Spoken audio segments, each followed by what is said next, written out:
મિત્રો spectrum high school PS Patel 39 વર્ષનો મારો અનુભવ છે એનો હું ટીચિંગમાં ઉપયોગ કરું છું। મારી જુદી જુદી મેથડ જે હું સમજાવતો જાઉં છું। ગુજરાત રાજ્ય લેવલે કેઆરપી આરપી તેમજ શિક્ષણના તમામ ક્ષેત્રોમાં લેખન સહિત તમામ જગ્યાએ કામ કરેલું છે। એવા મારા બહોળા અનુભવનો હું ઉપયોગ મારા ટીચિંગ દરમિયાન કરું છું। મારો લાભ અવશ્ય લેજો એવું ખાસ જણાવું છું। મોર્નિંગ ઓલ ફ્રેન્ડ્સ, હવે જો આપણે પરિવર્તનો જે છે એમાં આગળ વધીએ છીએ। 11મું પરિવર્તન છે ઇથાઇલ ક્લોરાઇડ। ચલો ઇથાઇલ ક્લોરાઇડ માંથી પ્રોપેનોઇક એસિડ, ચલો ઇથાઇલ ક્લોરાઇડ એટલે CH3CH2Cl બે કાર્બન વાળો ક્લોરાઇડ છે। ચલો એમાંથી બનાવવું છે પ્રોપેનોઇક એસિડ। ચલો પ્રોપેનોઇક એસિડ એટલે 3 કાર્બન ધરાવતો એસિડ। એટલે એનો અર્થ એવો થયો કે આપણે મૂળ સંયોજનમાં એક કાર્બન વધારવો છે ને એસિડ બનાવવો છે। આપણે કાલે જોઈ ગયા હતા, યાદ કરી લો। જો એક કાર્બન વધારવો હોય ને એસિડ બનાવવો હોય તો હેલાઇડની KCl સાથે ઇથેનોલની હાજરીમાં પ્રક્રિયા કરી સાયનાઇડ બનાવવાનો। એ સાયનાઇડનું જલ વિભાજન કરાવી એટલે Cl નું CH માં રૂપાંતર થઈ જાય। એટલે હવે આપણે પહેલા આની KCl સાથે પ્રક્રિયા કરાવીએ છે ઇથેનોલની હાજરી, ઇથેનોલ ત્યારે આવું બને આ K અને આ Cl KCl તરીકે દૂર થાય। આ Cl અહીંયા સ્થાન લે જેથી CH3CH2Cl બન્યું મિત્રો। આ બન્યું પ્રોપેન નાઇટ્રાઇલ। પ્રોપેન નાઇટ્રાઇલ છે અથવા બીજું નામ કહેવાય ઇથાઇલ સાયનાઇડ। ये सामान्य नाम થયું, IUPAC નામ પ્રોપેન નાઇટ્રાઇલ થશે મિત્રો। ચલો હવે એનું જલ વિભાજન કરાવવાનું। હવે એનું જલ વિભાજન એટલે 2H2 યાદ કરી લો, 2H2 HCl જલ વિભાજનની પ્રક્રિયા આવું બનશે। આ N સાથે આ બે ના 4H જોડાઈ જાય, 4H જોડાઈ જાય એટલે NH4 થાય। એની સાથે આ Cl જોડાઈ જાય એટલે NH પર Cl દૂર થઈ ગયું। વધ્યા બે ઓક્સિજન અને એક હાઇડ્રોજન એ C ની પાછળ જોડાઈ જાય જેથી બને CH3CH2COOH। શું બની ગયું મિત્રો? 3 કાર્બન વાળો એસિડ છે પ્રોપેનોઇક એસિડ। દરેકના નામ હું બોલું છું, નામ લખવા જ પડે, ધ્યાન રાખજો બરાબર, દરેકના નામ લખવાના। ચલો હવે આગળ લઈએ છે તો એમાં બ્યુટ 1 ઇન માંથી નોર્મલ બ્યુટાઇલ આયોડાઇડ, બ્યુટ 1 ઇન છે મિત્રો CH3 આપણે બ્યુટ 1 ઇન એટલે 4 કાર્બન વાળું આપણે લેવું પડશે CH3 CH2 CH double bond CH2। ચલો એમાંથી બનાવવું છે આપણે નોર્મલ બ્યુટાઇલ આયોડાઇડ। મિત્રો નોર્મલ બ્યુટાઇલ આયોડાઇડ નો અર્થ શું થશે? તો છેડા ઉપર આયોડીન હશે એટલે અર્થ એવો થાય કે આપણે આ બાજુ આયોડીન લાવવું પડશે અને અહીંયા H ઉમેરવો પડશે। પણ મિત્રો ધ્યાન રાખજો, અહીંયા HI સાથે એવી ડાયરેક્ટ પ્રક્રિયા ન થાય। કેમ? તો અહીંયા આપણે હાઇડ્રોજન દાખલ કરવો હોય તો Br જ દાખલ થાય। HBr સાથે પેરોક્સાઇડ વાળી પ્રક્રિયા પહેલા કરાવવી પડે એટલે આની પ્રક્રિયા પહેલા કરાવવી પડશે આપણે HBr અને પેરોક્સાઇડ। પેરોક્સાઇડની હાજરી ફરજિયાત, પેરોક્સાઇડ ન લો તો ખોટું। પેરોક્સાઇડ હોય ત્યારે જ આ Br અહીંયા જોડાય અને H અહીંયા જોડાય। એટલે હવે આવું થાય CH3 CH2 CH2 CH2 Br થઈ ગયું મિત્રો। જુઓ નોર્મલ બ્યુટાઇલ બ્રોમાઇડ પહેલા બનાવવું પડે। આ નોર્મલ બ્યુટાઇલ બ્રોમાઇડ છે, આપણે બનાવવું છે નોર્મલ બ્યુટાઇલ આયોડાઇડ। તો આયોડાઇડ કરવા માટે હવે કઈ પ્રક્રિયા કરાવવી પડે? તો ફ્રિન્કલ સ્ટેન પ્રક્રિયા, જેમાં NaI સાથે પ્રક્રિયા હવે કરાવીશું। એસીટોનની હાજરી ફરજિયાત, એસીટોનની હાજરીમાં ફ્રિન્કલ સ્ટેન કહેવાશે। તરા એ વખતે આ Br જે છે એ Na સાથે NaBr તરીકે દૂર થઈ જાય અને આયોડીન અહીંયા જોડાઈ જાય। જેથી બનશે CH3 CH2 CH2 જે બની ગયું એનું નામ થશે નોર્મલ બ્યુટાઇલ આયોડાઇડ. જે સામાન્ય નામ છે નોર્મલ બ્યુટાઇલ આયોડાઇડ, આઈયુપીએસી નામ કહીએ તો એને કહેવાશે 1-આયોડોબ્યુટેન. બરોબર. ચલો અહીંયા આપણે ફરજિયાત કયું પેરોક્સાઇડ જોઈએ. જો પેરોક્સાઇડ ન લો તમે તો શું થઈ જાય એ કહું છું, ધ્યાન રાખજો. તો Br અહીંયા જોડાઈ જાય એટલે માર્કોનિકોવના નિયમનું પાલન થાય, કારણ કે HBr માં વિદ્યુત ઋણમય ઘટક Br કહેવાય.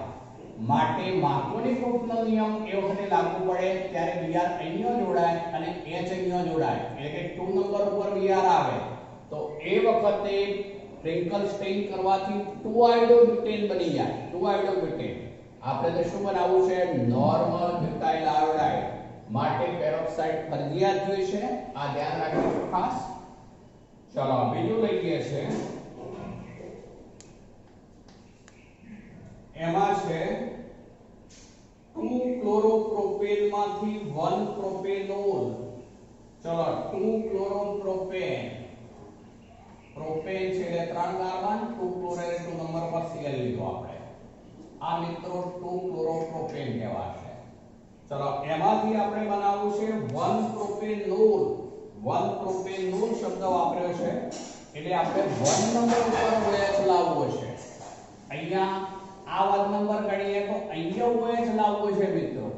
ત્યાં OH લાવવો હોય તો પહેલા આપણે હેલાઇડ બનાવવો પડે. હેલાઇડ બનાવ્યા બાદ જલીય NaOH સાથે પ્રક્રિયા કરાવીએ એટલે હેલોજનના સ્થાન ઉપર OH આવવાથી આલ્કોહોલ બને. એટલે એનો અર્થ એવો થયો કે મારે અહીંયા હેલોજન લાવવો પડશે, પણ આ દૂર કરવો પડશે. આ દૂર કરવો હોય તો પહેલા શું કરવું પડે? તો બીટા વિલોપન પ્રક્રિયા ડિહાઇડ્રોહેલોજિનેશન એ કરવું પડે. તો એને માટે શું કરીશું? તો આલ્કોહોલિક KOH, યાદ કરો KOH અને ઇથેનોલ.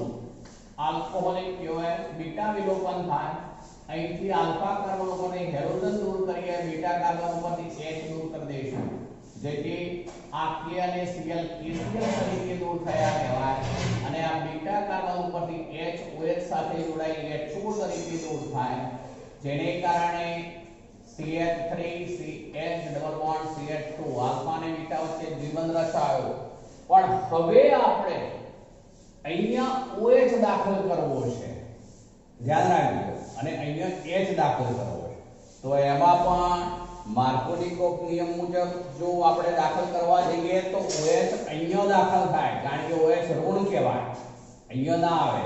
એટલે આપણે પહેલા પ્રતિ માર્કોનિકોવ વાળું પહેલા લેવું પડે. એટલે કઈ પ્રક્રિયા આવે? તો HBr. ચલો HBr સાથેની પ્રક્રિયાથી પેરોક્સાઇડ જોઈશે.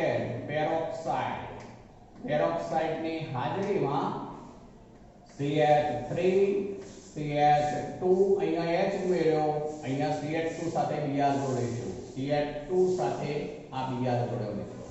ચલો હવે આપણે તો OH જોઈએ છે, પણ તો હવે આપણી પાસે હેલાઇડ આવી ગયો છે જ્યાં OH જોઈએ છે ત્યાં. તો હવે પ્રક્રિયા કરાવીએ એની જલીય NaOH અથવા KOH ગમે તે લઈ શકાય. તો આ Na અને Br, NaBr. જો KOH લીધો હોય તો KBr તરીકે દૂર કરી દેવાનો, OH ત્યાં જોડાઈ જશે, જેથી આવું બની ગયું મિત્રો. હવે CH3 CH2 CH2 OH, CH3 CH2 CH2 OH. શું બની ગયું મિત્રો? આ પ્રોપેન 1-OL. Propane 1-OL. શું કર્યું? પહેલા આપણે બીટા વિલોપન કરાવ્યું હેલોજન દૂર કરવા, KOH ઇથેનોલ એટલે CH3 CH double bond CH2 થયું. HBr સાથે પેરોક્સાઇડની હાજરીમાં પ્રક્રિયા લીધી એટલે હવે શું થયું? તો અહીંયા આપણે H જોડ્યો, અહીંયા Br જોડ્યો, પ્રતિ માર્કોનિકોવ. ચલો પછી જલીય NaOH એટલે Br નું વિસ્થાપન OH દ્વારા થયું એટલે પ્રોપેન 1-OL બન્યો મિત્રો. ચલો હવે લઈએ છે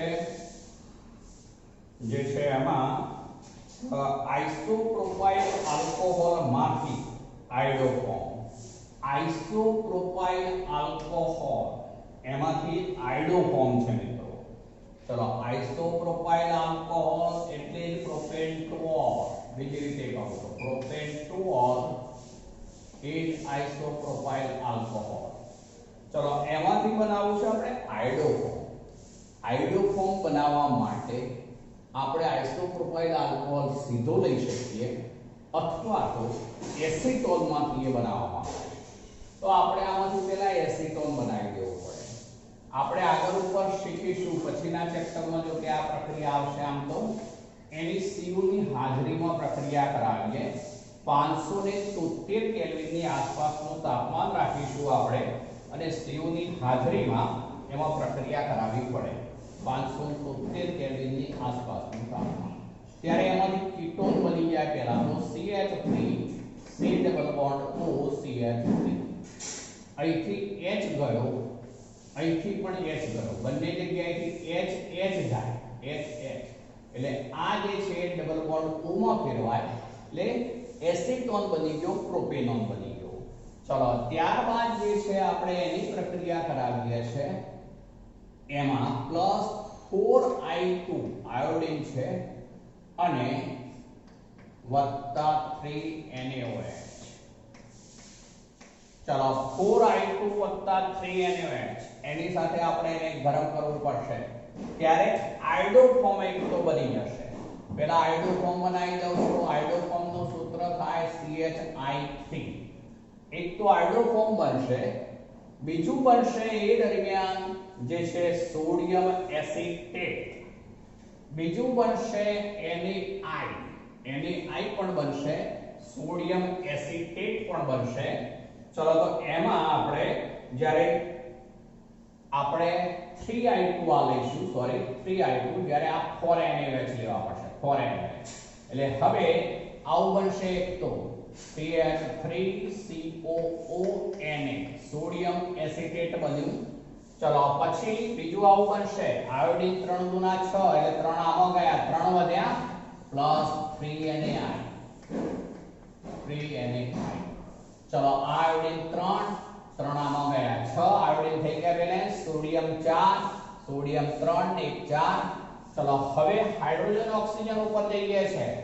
ઓક્સિજન આપણી પાસે આ 4 ને 5 છે, પેલી બાજુ 2 લીધા મેં એટલે પ્લસ બીજું બનશે આમ તો 3H2O મિત્રો, 3H2O. હાઇડ્રોજન ગણી જુઓ. હાઇડ્રોજન જે છે આ 3 ને 3 6 6 ને 4 10. અહીંયા હાઇડ્રોજન આપણે ગણીએ છીએ જોજો 3 ને 1 4 4 ને આ 6 10 બેલેન્સ થઈ ગયું જુઓ. તો આ રીતે પહેલા આપણે પ્રોપેનોલ લીધો છે એનું આપણે CU દ્વારા 573 કેલ્વિન તાપમાને અથવા બીજો પણ બોલું છું અહીંયા KMnO4 KOH લઈ શકાય અથવા K2Cr2O7 H2SO4 પણ અહીંયા લઈ શકાય. એ બધા પ્રબળ ઓક્સિડેશન કરતા છે જેથી કીટોન જેથી આ 2 ડિગ્રી આલ્કોહોલ છે એનું ઓક્સિડેશન થવાથી કીટોન બની જશે. તો આ કીટોન બની ગયો. હવે એની આ 3I2 4NaOH એક પ્રકારની આયોડોફોર્મ કસોટી જ કહેવાય છે, આયોડોફોર્મ કસોટી. તો એમાં આયોડોફોર્મના પીળા રંગના અવશેપ આપણે પ્રયોગશાળામાં મેળવી શકીએ એટલે આ આયોડોફોર્મ કસોટી તરીકે ઓળખાય છે. જે એસિટોનની આપણે આગળ ઉપર શીખીશું એસિટોનમાં આવું ગ્રુપ હોય એની પરખ માટેની એક કસોટી છે. CH3CO ગ્રુપ ધરાવતા કીટોન હોય, CH3CO ગ્રુપ ધરાવતા કીટોન, તો એની પરખ માટે આયોડોફોર્મ કસોટી તરીકે ઓળખાતો હોય છે. તો એ આયોડોફોર્મ CHI3 બનાવ્યો આપણે. ચલો બીજું લઈએ છે હવે ક્લોરોબેન્ઝીનમાંથી પેરાનાઇટ્રોફિનોલ. ક્લોરોબેન્ઝીનમાંથી પેરાનાઇટ્રોફિનોલ છે. ચલો ક્લોરોબેન્ઝીન, આ ક્લોરોબેન્ઝીન છે એમાંથી બનાવવું છે પેરાનાઇટ્રોફિનોલ. હવે મિત્રો ક્લોરોબેન્ઝીન નું પહેલા નાઇટ્રેશન કરાવી દઈએ. ચલો પહેલા નાઇટ્રેશન કરાવી દઈએ એટલે સાંદ્ર HNO3 સાંદ્ર H2SO4 નાઇટ્રેશન માટે. હવે આવું બની જશે તો Cl અને પેરા સ્થાનમાં હું NO2 લાવી દઉં છું. આ શું બની ગયું? પેરાક્લોરોનાઇટ્રોબેન્ઝીન એવું બોલાતું હોય છે. પેરાક્લોરોનાઇટ્રોબેન્ઝીન કહેવાશે. તો આ પેરાક્લોરોનાઇટ્રોબેન્ઝીન બન્યું. હવે યાદ કરી લો એની પ્રક્રિયા જે છે એ ઉપર OH ગ્રુપમાં ફેરવવું છે, જલીય NaOH, અને લગભગ 483 કેલ્વિન ની આસપાસનું તાપમાન અથવા તો 483 કેલ્વિન જેવું તાપમાન રાખીશું ત્યારે એમાંથી એ બની જશે. શું બનાવવું છે આપણે? પેરાનાઇટ્રો. બરોબર ને? પેરા સ્થાનમાં NO2 લાવવું છે એટલે પેરાનાઇટ્રો બનાવવા માટે આપણે હવે શું કરવું પડશે? તો એમાંથી આવું બની જશે મિત્રો. ચલો આ Cl નું OH માં રૂપાંતર થઈ જશે અને અહીંયા NO2 શું બની ગયું? તો પેરાનાઇટ્રોફિનોલ બન્યો મિત્રો. જુઓ બરોબર શું બન્યું? એ પેરાનાઇટ્રોફિનોલ. એમાં આપણે આગળ ઉપર શરૂઆતમાં એવું જોઈ ગયેલા કે જેમ NO2 સમૂહની સંખ્યા વધે છે તેમ પ્રક્રિયા વેગ વધે છે, પ્રક્રિયા વધુ સરળતાથી વધુ ઝડપથી થાય છે એવું આપણે એમાં ઉલ્લેખ કરેલો. બરોબર યાદ છે ને? 443 કેલ્વિન તાપમાન લઈશું મિત્રો. 443 કેલ્વિન. ક્લોરોબેન્ઝીન નાઇટ્રેશન એટલે આ રીતે બનશે પેરાક્લોરોનાઇટ્રોબેન્ઝીન જલીય NaOH 443 કેલ્વિન તાપમાન એટલે આ Na અને આ Cl NaCl તરીકે દૂર થઈ જાય, જેથી ઉપર OH આવી જશે. હવે OH ઉપર જોડાઈ ગયું તો પેરાનાઇટ્રોફિનોલ બને. આપણે આની અંદર બીજી રીતે કરવું હોય તો એવું થઈ શકે. ક્લોરોબેન્ઝીન નું પહેલા ફિનોલ બનાવી દો. ક્લોરોબેન્ઝીન નું ફિનોલ બનાવવા માટે પણ 6 થી 8% જલીય NaOH યાદ કરો. એ વખતે ડાઉ પદ્ધતિ 300 એટમોસ્ફિયર જેટલું દબાણ જોઈશે અને 668 કેલ્વિન જેવું તાપમાન જોઈશે. ત્યારે 623 કેલ્વિન જેવું તાપમાન જોઈશે ત્યારે તેમાંથી શું બની શકે? ફિનોલ. ફિનોલ બનાવ્યા બાદ નાઇટ્રેશન કરાવવું પડે તો એ બને. આમાં ઓર્થો અને પેરા બંને બને, પણ આપણે પેરા એકલાની જરૂર છે એટલે પેરા એકલું લીધું છે. ધ્યાન રાખજો. ક્લોરોબેન્ઝીન નાઇટ્રેશન આ આપણે લીધું એ પેરા છે, સાથે ઓર્થો બનવાનું, બેનું અલગીકરણ કરવામાં આવે, અલગ પાડવામાં આવે, ત્યારબાદ પેરા ઘટક હોય એનો આગળ ઉપયોગ કરી અને આ રીતે પેરાનાઇટ્રોફિનોલ બનાવવામાં આવે. ચલો આગળ લઈએ છે તો એમાં પેરાનાઇટ્રોફિનોલ આપણે બનાવ્યું. ચલો બીજું લઈએ છે આગળ એમાં. તો હવે 2 બ્રોમોપ્રોપેન માંથી 1 બ્રોમોપ્રોપેન. ચલો 2 બ્રોમોપ્રોપેન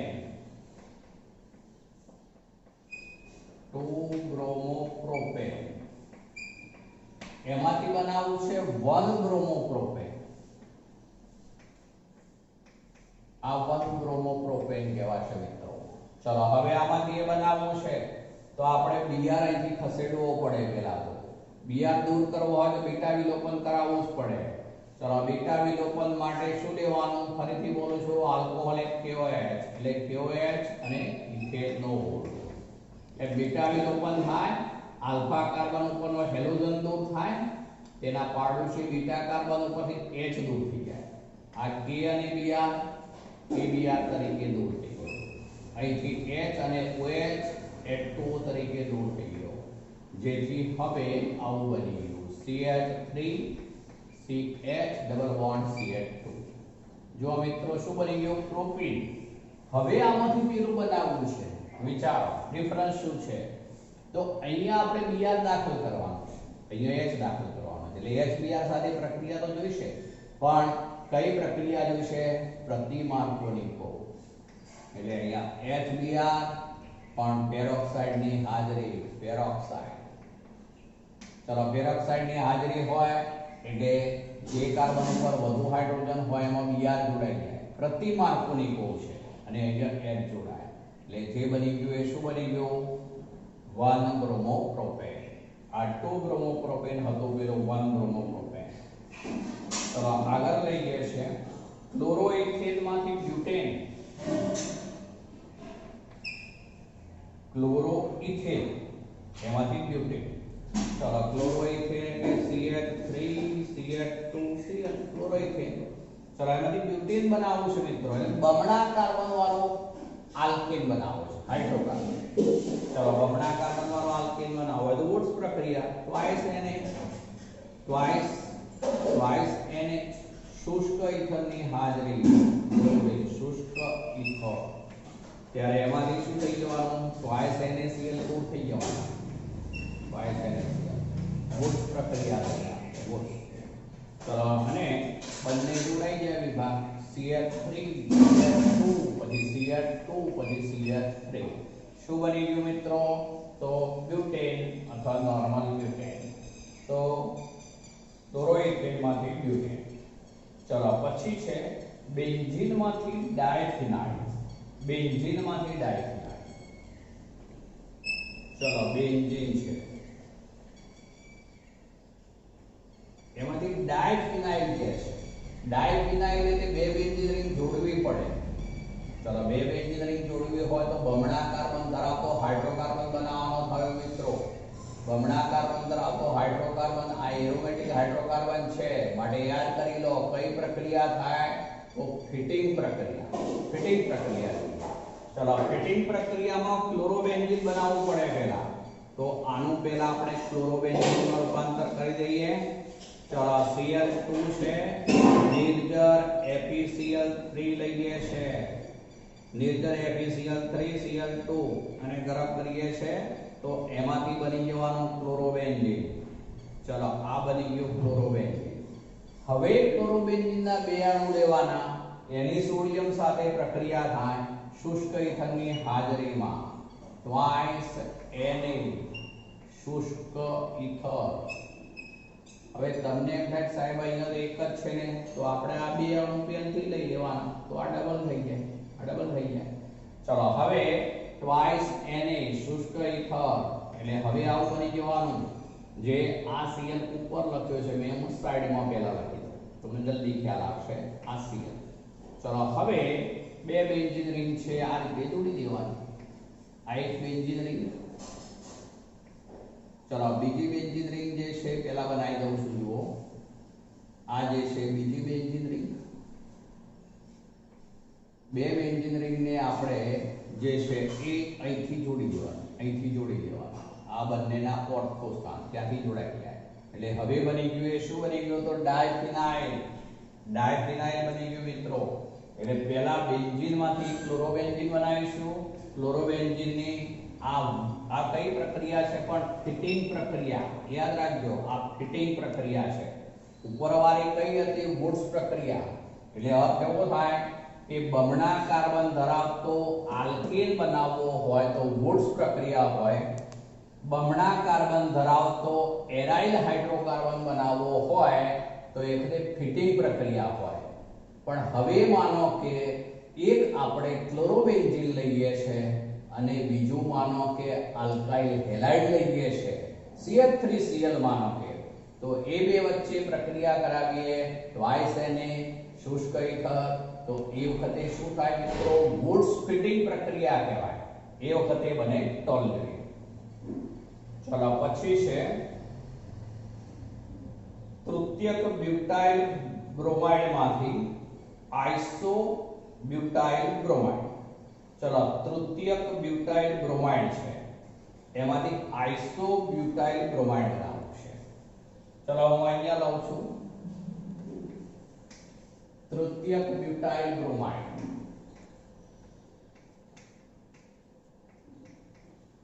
ચલો આ તૃતીયક બ્યુટાઇલ બ્રોમાઇડ થઈ ગયું.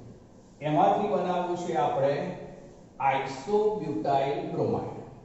ચલો આઇસો બ્યુટાઇલ બ્રોમાઇડ એટલે આવું બનાવવું છે. આઇસો એટલે શાખા વાળો, બરોબર ને? ચલો તો પહેલા તો આપણે બીઆરને ખસેડવો પડશે. માટે પહેલી પ્રક્રિયા કઈ? તો બીટા વિલોપન. તો પહેલા બીટા વિલોપન કરાવું છું. બીટા વિલોપન એટલે આલ્કોહોલિક KOH ઇથેનોલ. એટલે અહીંથી આલ્ફા કાર્બન ગણીશું, આલ્ફા કાર્બન ઉપરથી હેલોજન દૂર થયો, બીટા કાર્બન ઉપરથી H દૂર થશે, અહીંથી H દૂર થશે, એક K અને Br KBr તરીકે દૂર થયા, અહીંથી H એક દૂર થશે આ OH સાથે H2O તરીકે, જેથી અહીંયા પછી બાકી શું રહેશે તો CH3 નું CH2 થઈ જશે, જેથી આવું બની જાય CH3 CH3 પછી થઈ જશે અહીંયા ડબલ બોન્ડ CH2. ચલો આ જે બન્યું એ શું બન્યું તો અહીંયા ડબલ બોન્ડ રચાય, જો આલ્ફા અને બીટા વચ્ચે ડબલ બોન્ડ રચાય એટલે એ જે બની ગયું એ 2 મિથાઇલ પ્રોપીન છે મિત્રો, 2 મિથાઇલ પ્રોપીન. પણ આપણે તો શું બનાવવું છે, જુઓ આપણે બનાવવું છે આઇસોબ્યુટાઇલ બ્રોમાઇડ. તો હવે આપણે આવું બનાવવું છે, આની પાછી હું હવે HBr સાથે પ્રક્રિયા કરાવું. ચલો HBr સાથે પ્રક્રિયા કરાવું ત્યારે આઇસોબ્યુટાઇલ બ્રોમાઇડ એવું સૂત્ર છે, એટલે આપણે અહીંયા Br લાવવું છે અને અહીંયા H લાવવું છે. તો પાછી કઈ પ્રક્રિયા પ્રતિમાર્કોની કહો, એટલે કોની હાજરી તો પેરોક્સાઇડ ની હાજરી જોઈશે. ચલો પેરોક્સાઇડ ની હાજરીમાં પ્રક્રિયા કરાવી એટલે આવું થઈ જશે CH3 C CH3. ચલો અહીંયા શું જોડાય યાદ કરો, આ જે છે એ H અહીંયા જોડાઈ જાય, આ H જોડાઈ ગયો અને અહીંયા CH2 પછી Br CH2 Br. ચલો આ શું બની ગયો આઇસોબ્યુટાઇલ બ્રોમાઇડ. જુઓ બરોબર, આઇસો એટલે આ બાજુથી 2 નંબરના કાર્બન ઉપર શાખામાં CH3 છે એવો અર્થ થશે, એટલે આઇસો બોલાય. આઇસો અને 4 કાર્બન હોવાથી આઇસોબ્યુટાઇલ બ્રોમાઇડ કહેવાશે. તો પહેલા આપણે આ Br દૂર કર્યો, એને માટે બીટા વિલોપન કરાવ્યું, ત્યારબાદ HBr પેરોક્સાઇડ એટલે કે પ્રતિમાર્કોની કોવારી પ્રક્રિયા જોઈએ. બરોબર, ધ્યાન રાખજો.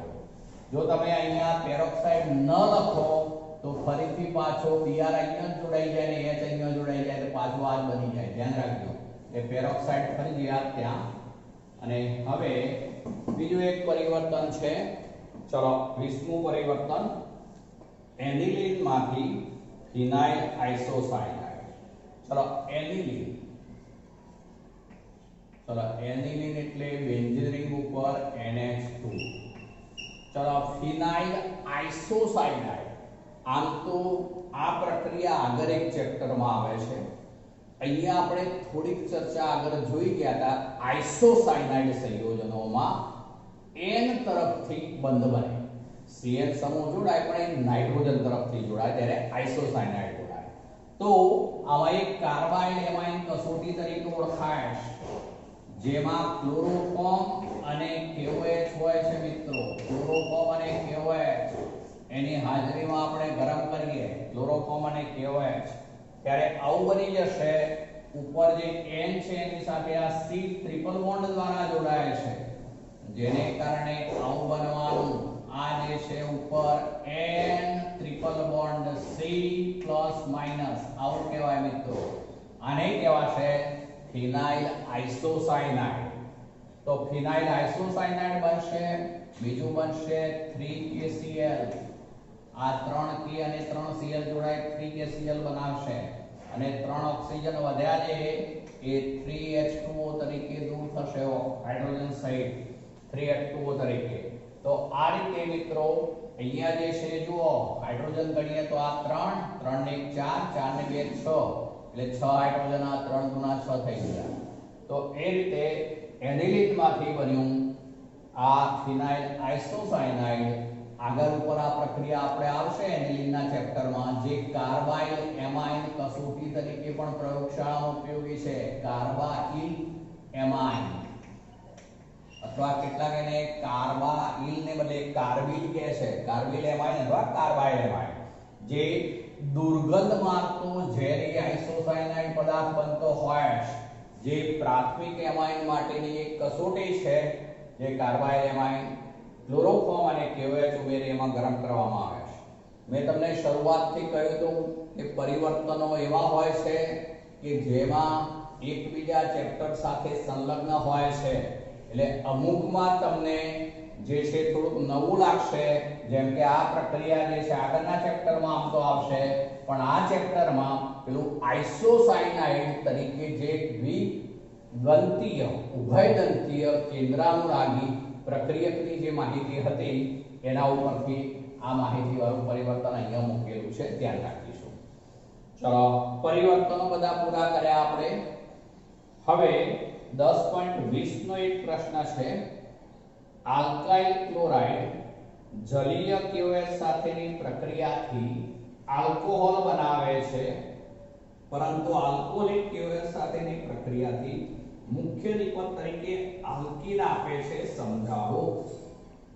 ચલો આલ્કાઇલ ક્લોરાઇડ એટલે કોઈ પણ RX આલ્કાઇલ હેલાઇડ છે, આલ્કાઇલ ક્લોરાઇડ છે. આલ્કાઇલ ક્લોરાઇડ જલીય KOH, ચલો જલીય KOH હોય કે જલીય NaOH હોય, જલીય KOH અહીંયા KOH આપ્યું છે તો KOH જલીય KOH હોય તો એનું આ રીતે સંપૂર્ણપણે આયનીકરણ થઈ જતું હોય છે મિત્રો, K+OH-. આ એક બાબત. ચલો હવે આલ્કાઇલ હેલાઇડ જે હોય એમાં જ્યારે બીટા હાઇડ્રોજન હોય ત્યારે એ કેન્દ્રાનુરાગી પ્રક્રિયક અથવા જેને બેઝ કહીએ છીએ એ બેઝ સાથે પ્રક્રિયા કરે ત્યારે બે પ્રકારની શક્યતા રહેલી હોય છે, એવું હું કહું છું, સમજો બરોબર. ચલો કયા બે પ્રકારની એની વાત ઉપર આવું છું. તો આપણે આગળ જોઈ ગયા તે યાદ કરી લો. એમાં વિસ્થાપન પણ થઈ શકે અને વિલોપન પણ થઈ શકે. ફરીથી બોલું છું, બીટા હાઇડ્રોજન ધરાવતા આલ્કાઇલ હેલાઇડ ની જ્યારે કેન્દ્રાનુરાગી પ્રક્રિયક અથવા તો બેઝ પ્રક્રિયક સાથે પ્રક્રિયા થાય ત્યારે બે પ્રકારની પ્રક્રિયાઓની શક્યતા શબ્દ વાપરીએ છે રહેલી હોય છે. એક કહીશું વિસ્થાપન અને બીજું કહીશું વિલોપન. હવે ક્યારે વિસ્થાપન ક્યારે વિલોપન થાય તેનો આધાર મેં તમને એ વખતે સમજાવ્યું હતું, યાદ કરો. એમાં ત્રણ પરિબળો પર આધારિત છે. એક પરિબળ જે છે એને કહીશું આપણે જે આલ્કાઇલ હેલાઇડ છે એનો સ્વભાવ, આલ્કાઇલ હેલાઇડ નો સ્વભાવ એટલે કે તે પોતે 1 ડિગ્રી છે, 2 ડિગ્રી છે કે 3 ડિગ્રી, તે એના ઉપર એક તો આધાર રાખશે. ચલો બીજું આપણે લીધું તો યાદ કરો, બીજું લીધું તો આપણે જે બેઝ અથવા કેન્દ્રાનુરાગી પ્રક્રિયક હોય, કેન્દ્રાનુરાગી પ્રક્રિયક અથવા તો જે બેઝ એનો જે છે એ એની પ્રબળતા, બેઝની પ્રબળતા અથવા કદ. અને ત્રીજો મુદ્દો બનાવ્યો તો આપણે પ્રક્રિયા પરિસ્થિતિ. આ ત્રણ બાબતો ઉપર આધારિત છે કે એમાં એ વિસ્થાપન પ્રક્રિયા થશે કે વિલોપન પ્રક્રિયા થશે. ચલો અહીંયા જે છે આપણે જલીય KOH સાથેની જ્યારે પ્રક્રિયા થાય, હું અહીંયા ફરીથી લખું છું. હવે જલીય KOH ત્યારે તેનું સંપૂર્ણ આયનીકરણ થઈ જવાનું, K+OH-. જલીય દ્રાવણ હોવાથી OH- જે છે એ વધુ માત્રામાં હોવાના, OH- વધુ માત્રામાં હોવાના અને તેથી એ વખતે હંમેશા વિસ્થાપન પ્રક્રિયા થશે મિત્રો. એ વખતે વિસ્થાપન પ્રક્રિયા થાય છે. વિસ્થાપન પ્રક્રિયા આ OH- ને કારણે વિસ્થાપન પ્રક્રિયા થઈ. દાખલા તરીકે આપણે આવું એક ઉદાહરણ લઈ લઈએ છે, CH3CH2Cl છે, તો એની આપણે જલીય KOH અથવા NaOH પણ હોઈ શકે, સ્પષ્ટ બોલું છું. તો એ વખતે Cl જે છે એ K સાથે જોડાઈ KCl તરીકે દૂર થઈ જાય. NaOH હોય તો NaCl દૂર થાય OH અહીંયા જોડાઈ જાય, જેથી બને CH3CH2OH એટલે શું બની ગયું? તો ઇથેનોલ. ઇથેનોલ બની ગયો મિત્રો. ચલો એને બદલે જો આપણે બીજું એવું કહ્યું છે જલીય કેવચ સાથેની પ્રક્રિયાથી આલ્કોહોલ બને છે, આલ્કોહોલ બનાવી દીધો આપણે, પરંતુ આલ્કોહોલિક કેવચ સાથેની પ્રક્રિયાથી મુખ્ય નિબંધ આલ્કીન મળે છે. જો તેને બદલે હવે આપણે આવું લીધું હોય CH3CH2Cl પણ અહીંયા આલ્કોહોલિક KOH એટલે KOH અને ઇથેનોલ C2H5OH ઇથેનોલની હાજરી, ત્યારે એ વખતે શું થવાનું? તો બીટા વિલોપન પ્રક્રિયા યાદ કરી લો. બીટા વિલોપન પ્રક્રિયા alpha carbon beta carbon, alpha carbon ઉપરનો હેલોજન K સાથે જોડાય KCl તરીકે દૂર થાય, બીટા કાર્બન ઉપરનો H OH સાથે જોડાય H2O તરીકે દૂર થઈ જાય. એવો અર્થ થયો મિત્રો. ચલો તો હવે CH2 ડબલ બોન્ડ CH2 બની ગયું, બીટા વિલોપન પ્રક્રિયા થઈ ગઈ. ચલો હવે વાસ્તવમાં આ પ્રક્રિયા દરમિયાન આવું બનતું હોય જે C2H5OH છે એની KOH સાથે પ્રક્રિયા થવાને કારણે આવું બનશે C2H5O C2H5O બનશે અને વત્તા બીજું બનશે OH અને K પ્લસ તરીકે છૂટવું પડશે મિત્રો. C2H5O આટલું માઈનસ અને આ H2O બનાવી દઈએ. હવે આ H2O બનાવી દઈશું એટલે હવે હું આ ફેરફાર કરી લઉં છું, આ H2O બની ગયું. જો હવે C2H5O આ H આ OH સાથે જોડી દીધું હવે આપણે એટલે H2O બની ગયું અને K પ્લસ. હવે મિત્રો અહીંયા કેન્દ્રાનુરાગી પ્રક્રિયક જે છે વધુ પ્રબળ બેઝ તરીકે વર્તે છે અને આના કરતા મોટા કદનો છે. જો બરોબર આના કરતા મોટા કદનો છે, મોટા કદનો હોવાને કારણે જ આ વધુ પ્રબળ બેઝ તરીકે વર્તે છે. આની સાપેક્ષમાં કોમન સૂત્ર લઈએ તો RO- એવું બને મિત્રો. કોમન સૂત્ર લઈએ તો આ વધુ પ્રબળ બેઝિક હોવાને કારણે એ વખતે બીટા વિલોપન પ્રક્રિયા થાય છે મિત્રો.